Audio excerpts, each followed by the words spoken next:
In the last several videos, we have been considering that time is suspect.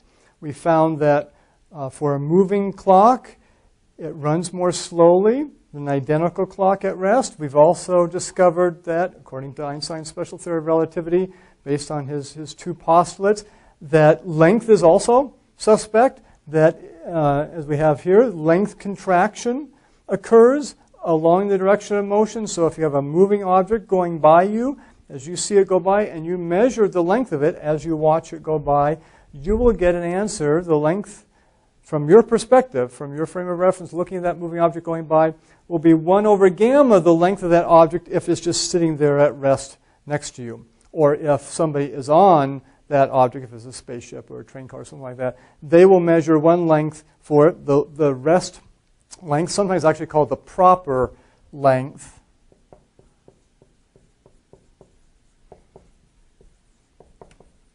It's not the greatest term because it sounds like that's the correct length and everything else is incorrect. But the proper length, or perhaps rest length, is the length of an object while it's at rest.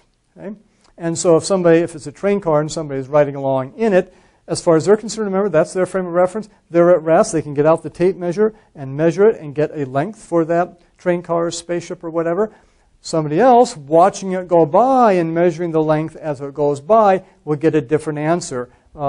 Different by this 1 over gamma factor, where again, of course, gamma is greater than or equal to 1. So the moving length is going to be shorter, usually just a tiny bit shorter, because gamma is very close to 1 until, as we talked about, you get up near the speed of light, but it will be shorter. So we have this length contraction effect.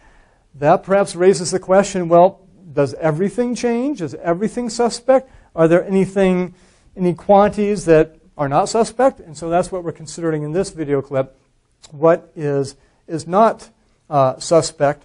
And in fact, as an aside here, Einstein's theory has become known as a special theory of relativity, or the general theory of relativity later on, just the theory of relativity. And that wasn't his original name for it. He actually preferred invariance theory, that a theory of invariance, because if you actually look at the theory in more mathematically sophisticated ways, more advanced ways, it really emphasized not the things that change, they're important, but really the things that stay the same from one frame of reference to another frame of reference. So theory of invariance. We talk about what is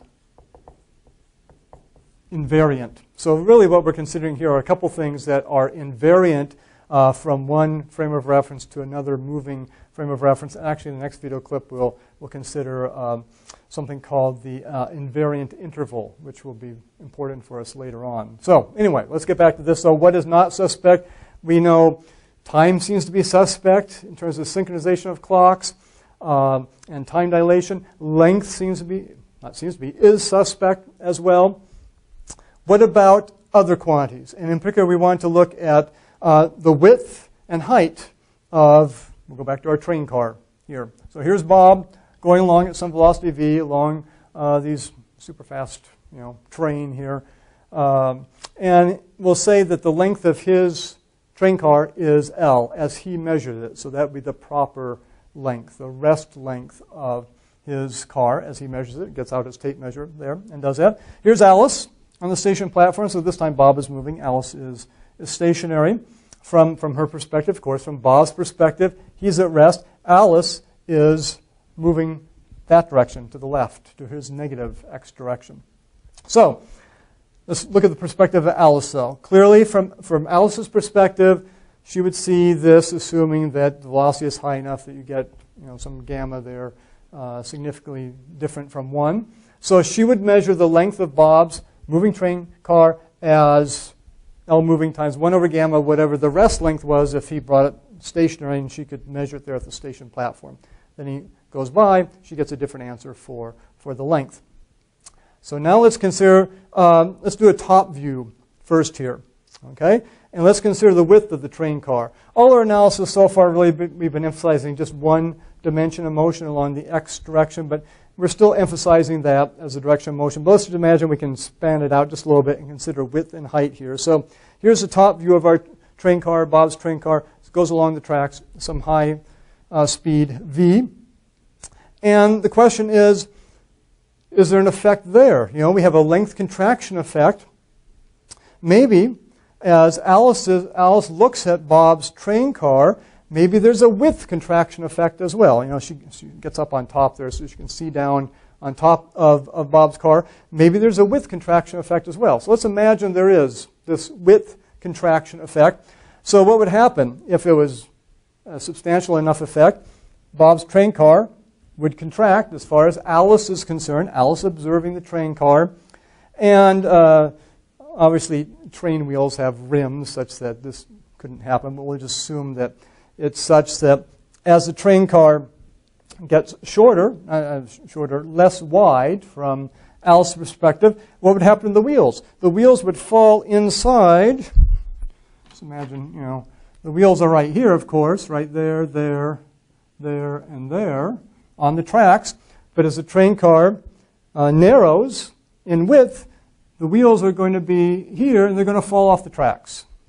Okay? And if it narrows enough, the whole train car would fall in between the tracks. Right? Obviously, there are railroad ties there and all that. But you get the idea that there would be an accident involved because Alice would see, if there is this width contraction effect, Alice would see the train car get narrower, it'd fall through the tracks that way. Okay? So that's what Alice would see, assuming this width contraction effect occurs. Now let's analyze it from Bob's perspective. Because from Bob's perspective, again, in his frame of reference, he's stationary. He's at rest. What does he see? He sees Alice, you know, shooting back that way, but he also sees the train tracks going by him. Right? In his frame of reference, he's at rest. It's the train tracks that are moving in a negative x direction behind him. He's watching train tracks just constantly go behind him at a high velocity. Okay?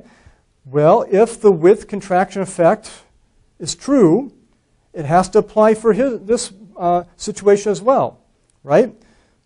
Because, you know, as we mentioned, the length contraction effect, the time dilation effects, they work no matter which perspective, which frame of reference you're seeing here. So in this case, if there is a width contraction effect, it's got to be true for Bob as well because he assumes that he's at rest, tracks are going by him, and maybe you can see what's going to happen here.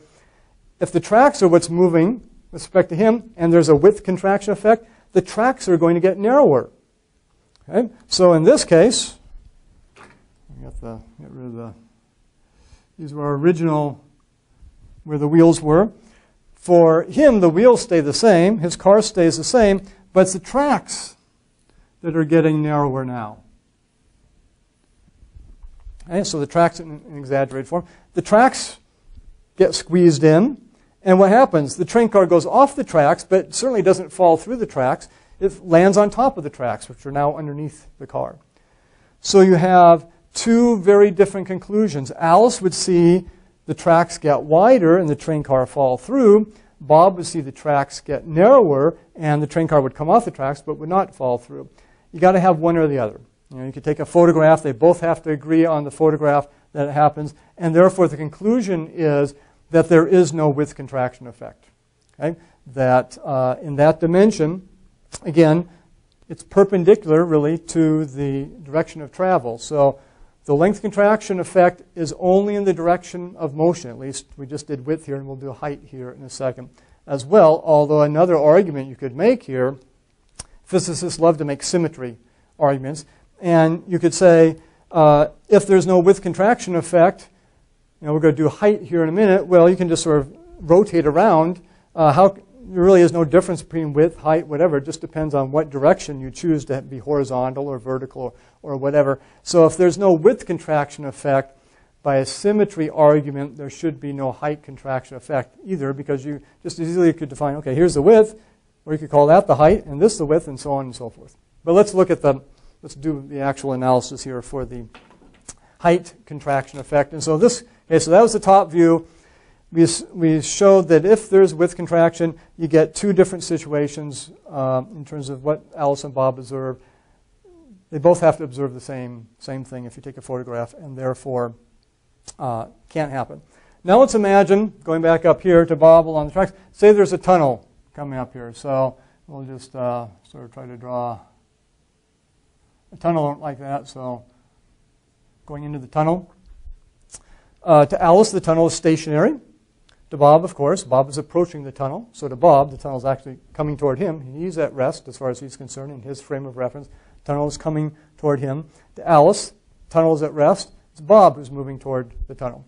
So let's analyze this situation, and let's assume that this tunnel is just the right height here from Alice's perspective.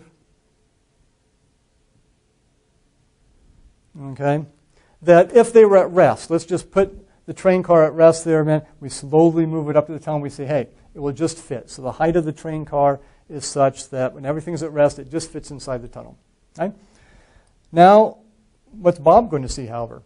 Remember we just did the analysis with Bob, the train car. He's at rest. The tracks are actually moving by him. Bob sees the tunnel moving toward him at a very high velocity. If there's a height contraction effect, okay, so height contraction means height's going to get shorter, Bob's going to be very worried here. Scared out of his wits, probably. He sees this tunnel coming toward him at a very high velocity, and if he sees the height contracted, he will see that he is not going to be able to get through that tunnel, or really the tunnel is going to smash into him. Meanwhile, what does Alice see? So Bob definitely sees a big problem coming ahead here, right? Alice sees, Bob, what are you talking about? Again, see, I'm using see in the sense of observe. Okay? Alice observes that there's a height contraction effect, but she sees the train car contracted, because to her, that's what's moving. If there's a height contraction effect on a moving object, it's the train car that's getting shorter. And then she says, hey, Bob, no problem at all. You have plenty of clearance to get through the tunnel. Well, again, clearly one or other thing has to happen when he gets to the tunnel, or the tunnel gets to him. Either he smashes into it, the tunnel smashes into him, or he makes it through. And therefore, since, again, you have this contradiction, you could, at that instant in time, you could take a photograph. You could decide, hey, does he make it through the tunnel? Is it too short? Is it plenty of room, even larger room, more height than we start off with? Again, both Bob and Alice would have to agree on that photographic evidence. So this conclusion is that there is no height contraction effect or a height lengthening effect either. It doesn't go either way, so that height is going to be unchanged. It is not suspect. It is invariant. So when you have motion in one direction, there is a length contraction effect in that direction, but no effects in other dimensions. No effect on width, no effect on height. Those stay the same. So again, that's what is not suspect or what is invariant. And in the next video clip, we'll consider again, as I mentioned, something called the invariant interval that is another quantity that's invariant, not quite as simple as height and width, but we'll see what that is all about.